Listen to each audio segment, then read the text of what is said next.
Le je se découvre au tu.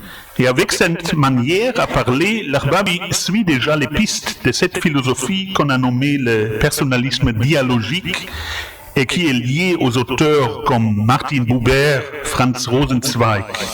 Il pose cette question comme philosophe, c'est-à-dire qu'il commence avec la réflexion sur l'être humain confronté avec la foi en un seul Dieu dans l'interprétation musulmane. Parce que c'est le contexte de l'Arbabi, c'est le contexte musulman. Cette approche est à distinguer de celle d'un théologien ou mutakallim qui commencerait avec l'objet de la foi. Pour lui, la personne humaine est aussi appelée d'être comme le créateur, co-créateur de ce monde. Il y a cette liberté chez l'Arbabi. Et il y a en même temps une liberté qu'on peut appeler liberté répondante. Ces procès, c'est aussi sur le plan de la personnalisation, c'est toujours un procès, mais aussi sur le plan des normes qu'on peut tirer de l'éthique de la religion. On est toujours en procès de réfléchir sur ça.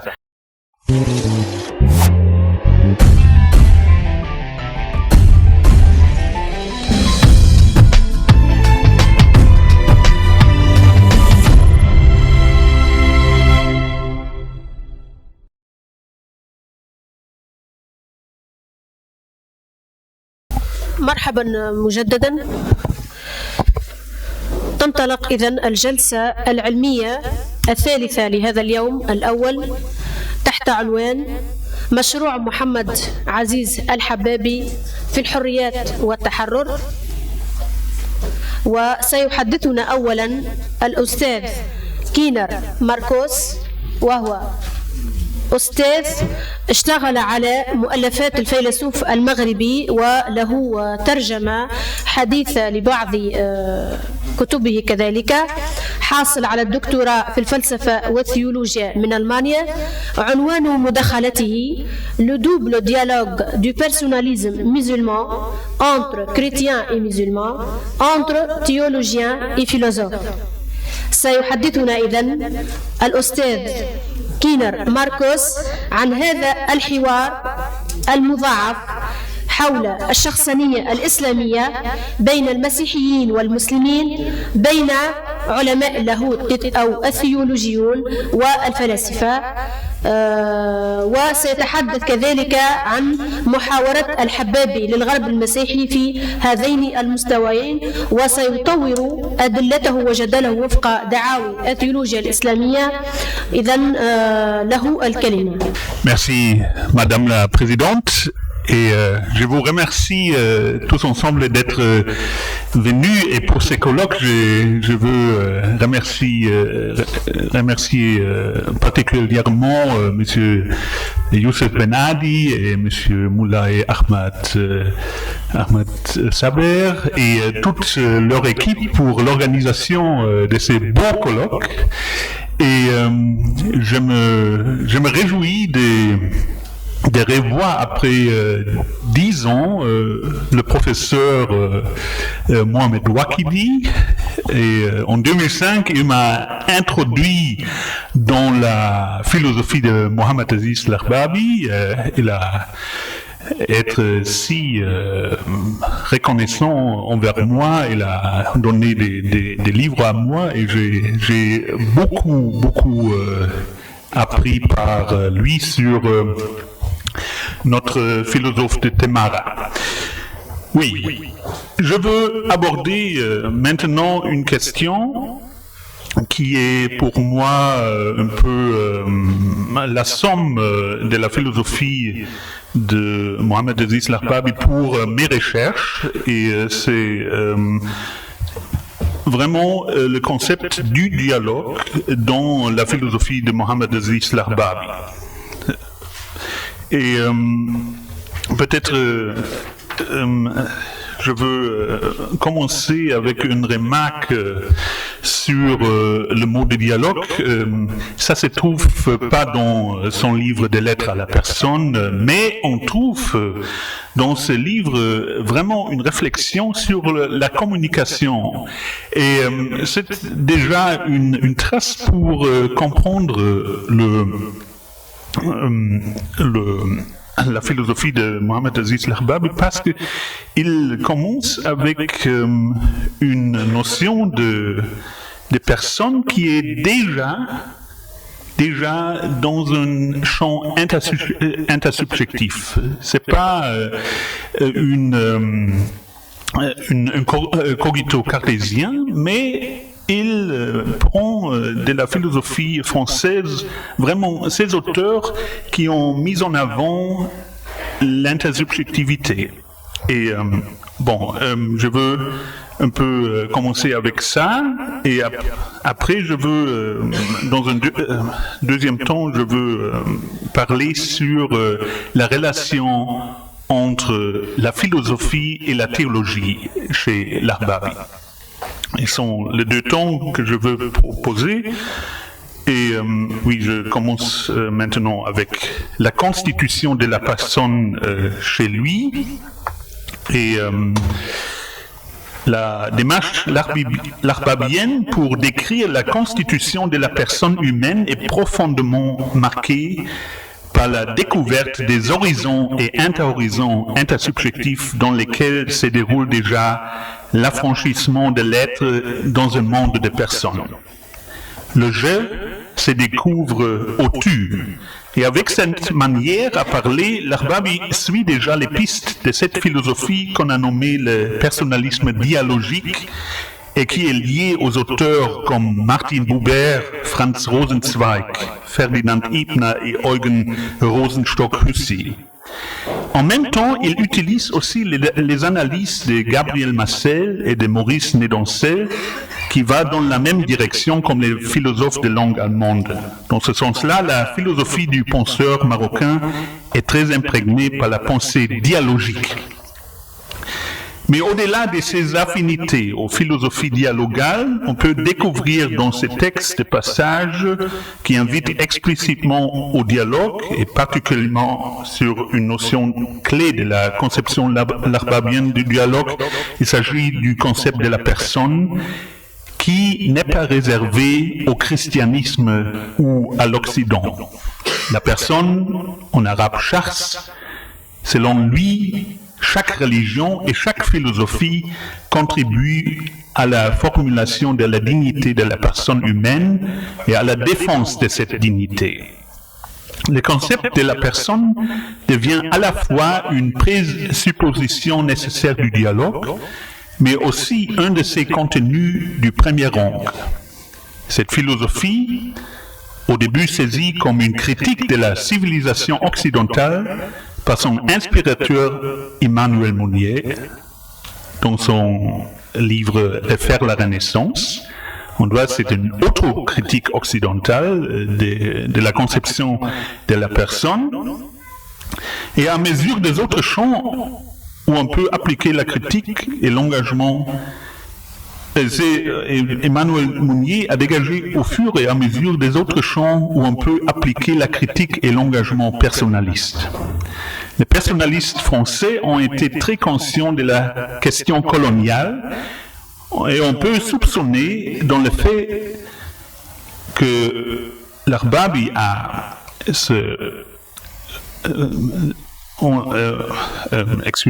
on peut soupçonner dans ce fait la raison pourquoi Lerbabi est devenu personnaliste. Parce que le personnalisme a fait une réflexion sur le colonialisme, une réflexion critique. Mais sa réception de ces courants est assez originelle parce qu'il introduit dans la réflexion personnaliste plusieurs aspects nouveaux. Chez lui, on trouve une critique du colonialisme sur le plan culturel qui est très nuancée.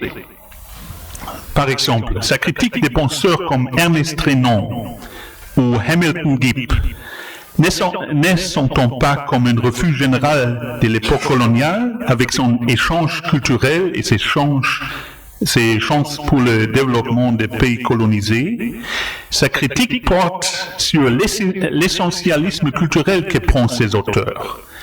Selon eux, le monde arabo-musulman est enfermé dans une langue et une culture qui ne bougent plus. Dans sa réplique, l'Arbabi est un très bon lecteur de la pensée bergsonienne et il montre que chaque culture nationale peut faire ses contributions à la civilisation universelle. À côté de cette réflexion, il donne au personnalisme un tournant qui le mène au dialogue interreligieux. Et c'est pour lui, au premier plan, le dialogue islamo-chrétien. L'échange entre les cultures inclut aussi cette dimension. Toutefois, ce dialogue n'est pas une comparaison des systèmes, mais un entretien entre personnes. Par là, on comprend que l'Arbabi pose la question à l'égard du sujet religieux dans sa religion, l'islam. Il pose cette question comme philosophe, c'est-à-dire qu'il commence avec la réflexion sur l'être humain confronté avec la foi en un seul Dieu dans l'interprétation musulmane. Parce que c'est le contexte de l'Arbabi, c'est le contexte musulman. Cette approche est à distinguer de celle d'un théologien ou mutakallim, qui commencerait avec l'objet de la foi, avec Dieu lui-même, avec le tawhid. Et c'est déjà une question qu'on a posée ce matin. Comment on peut comprendre ces deux mouvements dans le personnalisme musulman? Le mouvement du monde à Dieu et aussi le mouvement du Dieu au monde. Comment on peut comprendre ces deux mouvements? À mon avis, ce n'est pas une contradiction, mais c'est vraiment la distinction entre la philosophie et la théologie dans le personnalisme musulman. Il fait une démarche philosophique, mais en même temps, il prend au très sérieux le travail du théologien qui fait de sa discipline aussi un mouvement envers le personnalisme.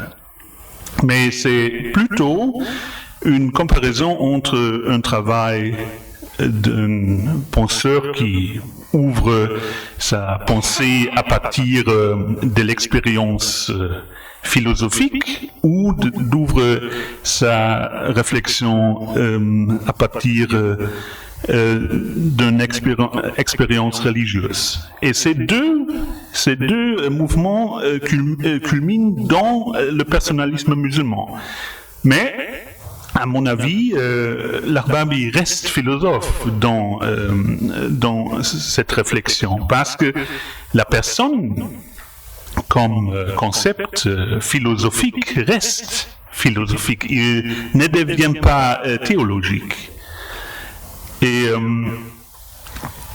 ça, je veux dire, avec une comparaison entre deux concepts qui sont très importants dans le personnalisme musulman, c'est d'un côté le concept de la liberté, et d'autre côté le concept du témoignage.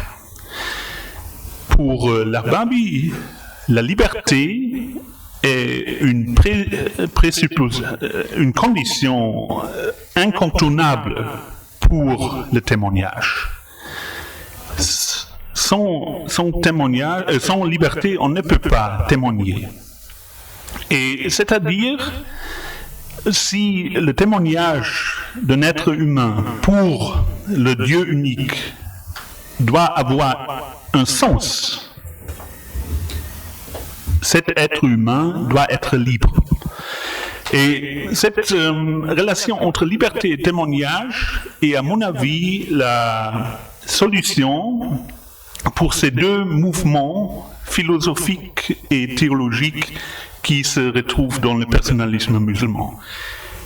Dans la notion de shakhs, de personne, on trouve vraiment la médiation entre ces deux mouvements. Mais chaque personne reste libre. Et c'est vraiment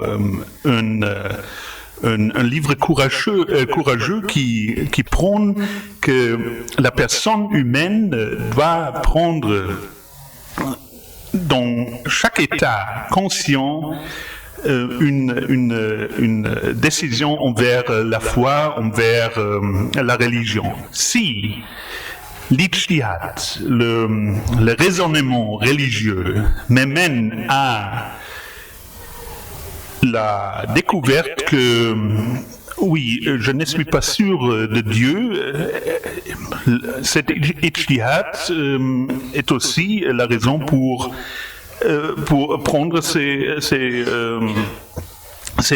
distances envers la religion. On a cette liberté qui est mentionnée dans le personnalisme musulman, et cette démarche philosophique mène pour l'Arbabi à la formulation qui est un peu cachée, mais qui est dans le livre, mène à la formulation de la liberté religieuse pour chaque être humain. Chaque être humain doit avoir le droit de choisir sa religion ou de rester athée, ou de devenir athée. C'est vraiment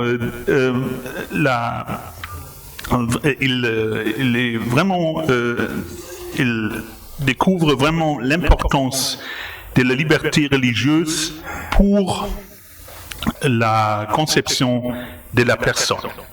Et c'est-à-dire, ici, on trouve aussi ce lien entre la philosophie et la théologie qu'on doit développer. Et il y a dans sa conception de liberté trois temps que je veux mentionner. Il y a la liberté qui est premièrement la liberté créatrice. Pour lui, la personne humaine est aussi appelée d'être comme le créateur, co-créateur de ce monde. Il y a cette liberté chez l'Arbabi. Et il y a en même temps une liberté qu'on peut appeler liberté répondante, parce que dans une vision religieuse de la personne, on est toujours celui comme personne qui répond à l'appel de Dieu. Et on a aussi le grand thème dialogique, le dialogue entre Dieu et l'homme. Et il cite un penseur très important indo-pakistanais qui a écrit un dialogue entre homme et Dieu, et ce penseur, c'est le fameux Mohammed Iqbal, qui est très important aussi pour l'Arbabi dans sa conception de la personne religieuse. Parce que Iqbal a à son temps, à partir de Bergson et de Nietzsche, aussi développé le jeu musulman. Il a développé cette créativité dans ces jeux musulmans, et c'est vraiment important d'avoir ces liens entre Mohammed Iqbal et Mohammed Aziz l'Arbabi. D'un côté du monde musulman à l'autre, on peut dire à l'époque. Et il y a un troisième mode de la liberté, c'est la liberté coopératrice par la raison. C'est maintenant celui qui est vraiment lié à la raison humaine, à Aql. D'un côté, la raison fait de l'homme un être autonome. De l'autre, elle est l'instrument pour saisir le sens du Coran et de ce monde. La raison rend l'homme capable de répondre aux exigences de Dieu et de transformer ce monde selon l'ordre divin. La raison suscite à la fois l'autonomie humaine et sa capacité de témoigner de l'unicité de Dieu. Liberté et témoignage, les deux concepts qui sont dans le personnalisme musulman vont de pair avec la liberté coopératrice par la raison. Comme j'ai déjà dit, l'Arbabi ne se contente pas de développer cette articulation entre liberté et témoignage au sein de la tradition musulmane. Son ouvrage, s'adressant en priorité à un public occidental non musulman, il soumet cette articulation au crible de la philosophie contemporaine. Pour quiconque que se prononcer philosophiquement sur le concept de la liberté dans les années 1950 et 1960, la pensée de Jean-Paul Sartre en la matière était incontournable.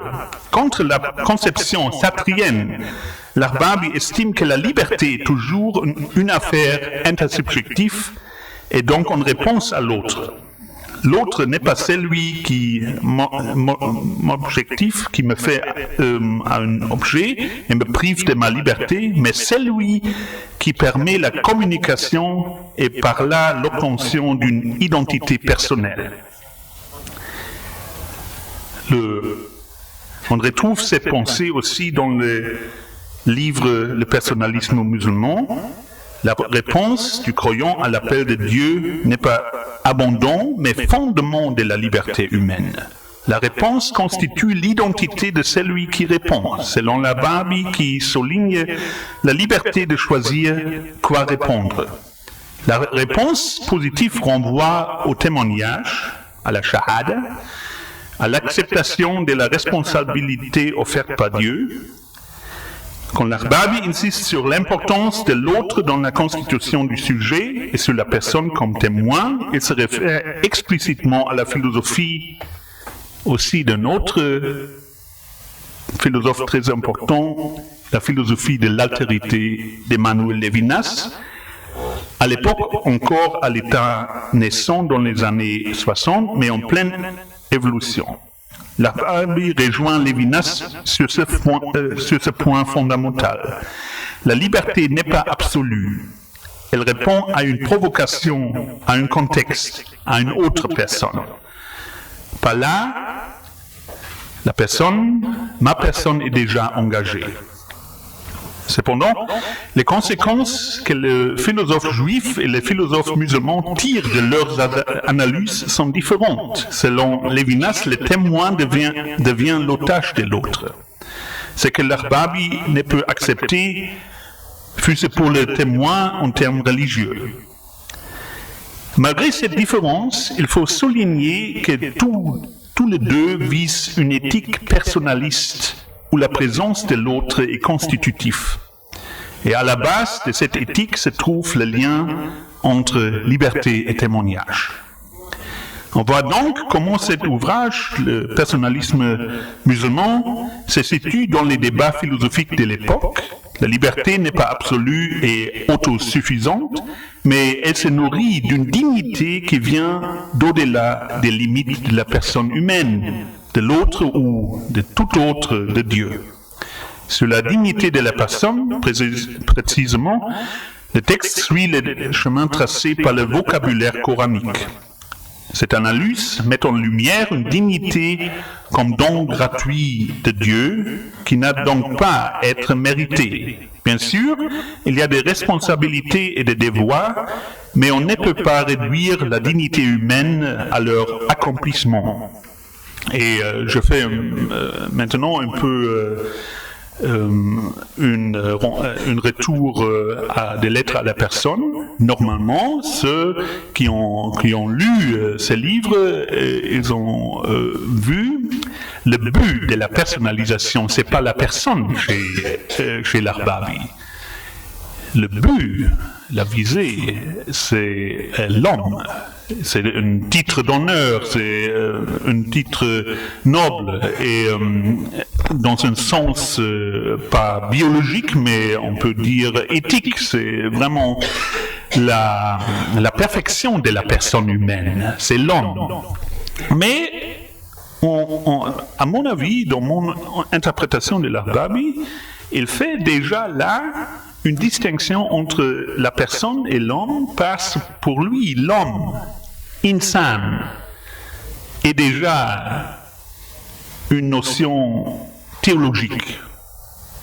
Et il reste au-dessus de cette notion théologique, il reste dans la sphère philosophique de la personne pour dire, oui, on doit distinguer les deux sphères pour avoir une sphère commune avec tous les êtres humains dans une société. Et à mon avis, le mot chasse, la notion de la personne, est pour lui aussi liée à une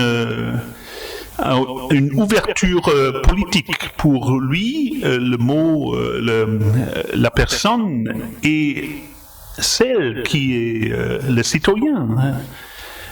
Pour lui, il y a aussi cette dimension cette dimension sociétale dans la personne qui n'est pas seulement liée à l'au-delà, à Dieu, mais qui est aussi dans la communauté, de la communauté politique, dans la société, et qui démarque pour moi aussi une description de devenir vraiment un citoyen dans une société, peut-être aussi pour aujourd'hui. Oui, et pour répondre peut-être un peu à la question si l'Arbabi est un philosophe musulman, je voudrais répondre que l'Arbabi fait sa philosophie dans un contexte musulman. C'est une distinction que j'ai appris par le philosophe sénégalais Souleymane Bachir Diagne, qui a dit on doit faire la distinction entre philosophie en islam, dans un contexte musulman, et la philosophie islamique. Et pour rejoindre la dernière intervention de la dernière session, c'est vraiment dans ce contexte où l'Arbabi a fait sa philosophie jusqu'à 1964, mais après il élargit le champ de sa réflexion et il parle de la tiers-monde, du tiers-monde. Il développe des projets pour le tiers-monde. Il parle de la philosophie du personnalisme africain. Et on voit, oui, c'est une pensée qui s'ouvre pour des nouveaux horizons, mais il reste aussi dans un contexte musulman. Ça veut dire qu'il n'a pas abandonné le personnalisme musulman, mais il a élargi l'horizon des réflexions sur autres contextes. Et c'est peut-être aussi très important de voir ça, que la philosophie est applicable aussi aux autres contextes et que la tâche de la philosophie est de réfléchir sur ce contexte et de transcender ces contextes pour aller à une universalité. Mais c'est un mouvement des sous qui va s'offrir à l'universalité. C'est pas une universalité des déçus, mais une universalité qui souffre, qui est naissante. Et ces procès, c'est aussi sur le plan de la personnalisation, c'est toujours un procès, mais aussi sur le plan des normes qu'on peut tirer de l'éthique de la religion. On est toujours en procès de réfléchir sur ça. Et vraiment, c'est un thème bergsonien, bien sûr. Oui, je pense que j'ai eu votre patience et que j'ai prononcé, vous avez vraiment que j'ai eu la permission de me prononcer en langue française. Merci pour ça. Je pense en langue arabe, ça ne fonctionne pas chez moi. Désolé pour ça, mais je pense que j'ai eu la permission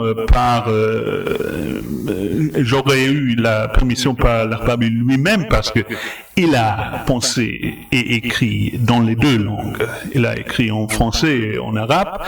Et si je me souviens de son premier livre, Mufakiru al-Islam, qu'il a écrit en arabe, il y a dans ce livre déjà cette distinction entre la philosophie occidentale qui joue déjà un rôle et la philosophie dans le monde musulman, mais qui se rencontrent déjà. Il fait dans ce livre une critique d'une traduction de la notion de l'intuition bergsonienne par des auteurs égyptiens. Ils ont traduit l'intuition par Basira. Et il a dit non, ça ne va pas, parce que Basira est déjà trop, la connotation des Basira sont trop religieuse. Et on voit déjà, il fait dans son premier livre la distinction entre philosophie et théologie, et on doit vraiment, c'est mon plaidoyer, on doit vraiment se garder de pas faire la mixture entre les deux, mais de garder vraiment la frontière entre les deux disciplines. Et ça aide à la philosophie et à la théologie de développer leurs concepts. Merci à vous, merci pour votre patience. إذن كتعقيب حول ما قاله الأستاذ مرقوس تناول مفهوم الشخص في علاقته أولا في علاقته بالحوار وبالتواصل البين ذاتي كذلك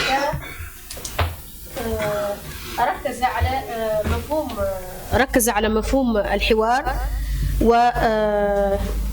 وبحث الحوار من جهة كونه مقارنة بين الأنساق وبين الأشخاص. تبين لديه أن الحبابي قد اهتم بمفهوم الشخص ضمن سياق إسلامي، وهنا يورد المتكلمة الشخص هو رغم ذلك، رغم هذا السياق الإسلامي الذي بحث فيه الحبابي لأنه يظل مفهوم فلسفي ولا يتحول إلى مفهوم ثيولوجي. وهنا هذه الفكرة تقترن بالقسم الثاني الذي تحدث فيه عن ضرورة التمييز بين الثيولوجيا والفلسفة، فكل له مجاله الخاص ولا يمكن الخلط بين الجانب الفلسفي والجانب الثيولوجي. بحث كذلك في علاقة الحرية بالشهادة، وأورد أن الحرية هي شرط لتحقق الشهادة، وهذه الحرية هي شرط لتواجد الحل بين العلاقة بين الفلسفة والثيولوجيا. فكذلك تبين لديه أن الشخص مفهوم الشخص لدى الحبابي هو مفهوم تتوسطه الشهادة من جهة والحرية من جهة ثانية، والشخص من جهة تكفله والتزامه بالحرية سيتكفل بأخذ القرار نحو الإيمان والدين، وهنا تحدث عن حرية الدين. ولو هنا وإن كان قد تبين الأستاذ ماركوس أن الحبابي لا يتحدث صراحة عن مفهوم الحرية الدينية، لكن حديثه عن الحرية في مجالها الشخصاني يوصلنا مباشرة إلى الحديث، وإن كان ذلك بطريقة غير مفصح عنها، عن الحرية الدينية أي حرية المعتقد، ويشدد على أهمية هذه الحرية، فهي التي ستخول للشخص حرية الاختيار في الإيمان أو عدمه، في اختيار العقيدة أو في التخلي عن الإيمان مطلقا. كذلك تحدث عن نوع آخر من الحرية هو الحرية الخلاقة لليبرتي كرياتريس، وهنا الشخص هو يلبي نداء الخلق من جهة كونه يشبه الإله، أو أنه يتمرن على فعل الخلق تشبها بالإله الخالق. تحدث كذلك على الحرية الملبية لنداء الرب، وهي التي تستجيب لنداء الرب في إطار حديثه عن الحوار بين الإنسان والله، وهنا يستثمر مجهودات المفكر محمد إقبال، ويستعمل مفهوما هو مفهوم اللعبة الخلاقة أو اللعبة الإسلامية، جامعا بين مفهوم اللعب ومفهوم الخلق. النوع الآخر من الحرية التي تحدث عنه هو الحرية الإجرائية المرتبطة بالعقل، التي تؤكد على ضرورة الاستقلال الذاتي لتحويل العالم نحو النظام الإلهي، فتصبح هنا الشهادة أمرا ضروريا للدلالة على وجود الخالق، إلا أنه يؤكد على أن الحرية هي تظل دائما هي شأنا بين ذاتيا وتواصليا لا يقع ولا يتحدد إلا مع الآخرين، وهي شرط أساسي لاستثمار وتبني مفهوم الوعي بالهوية الشخصية.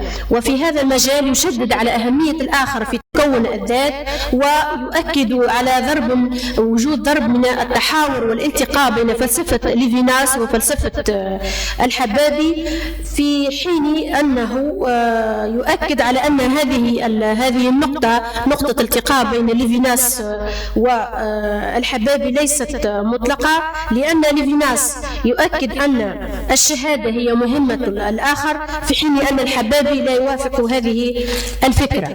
يشدد كذلك على أن الحبابي هنا اقتداء بليفيناس يؤسس لإتيقة شخصانية جامعة بين الذات والآخر، إلا أنه لا يعترف بالإطلاقية، لأن المفهوم الشخصانية تظل من جهة أولى مرتبطة بمفهوم الإنسان أي بمفهوم الحدود، ومن جهة ثانية يميز الأستاذ بين الشخص والإنسان، لأن الشخص هو داخل في سياق فلسفي، في حين أن الإنسان مرتبط بالفسيولوجيا، وهو ما خول له المرور إلى القسم الثاني وتشديده على ضرورة التمييز بين المجال الفلسفي والمجال الفسيولوجي. كما أنه يؤكد على أن مفهوم شخص عند الحبابي هو مفهوم رغم كونه نشأ في سياق إسلامي، إلا أنه منفتح على سياقات سياسية، فالشخص هو المواطن، وكذلك مفهوم الشخص له بعد اجتماعي تواصلي. ويؤكد في مرحلة مؤخرة على ضرورة التفريق بين فلسفة الإسلام والفلسفة الإسلامية، وهنا تساءل هل أن الحبابي هو فيلسوف مسلم، أي أن فلسفته عندما كتبت في سياق إسلامي فهل أن ذلك يعد يعني من قبيل ضمه إلى طائلة الفلاسفة المسلمين. وهنا يشدد على ضرورة التمييز بين مفهوم الفلسفة الإسلامية وفلسفة الإسلام. شكرا، أتمنى أن أكون قد لخصت بإيجاز ما قاله الأستاذ.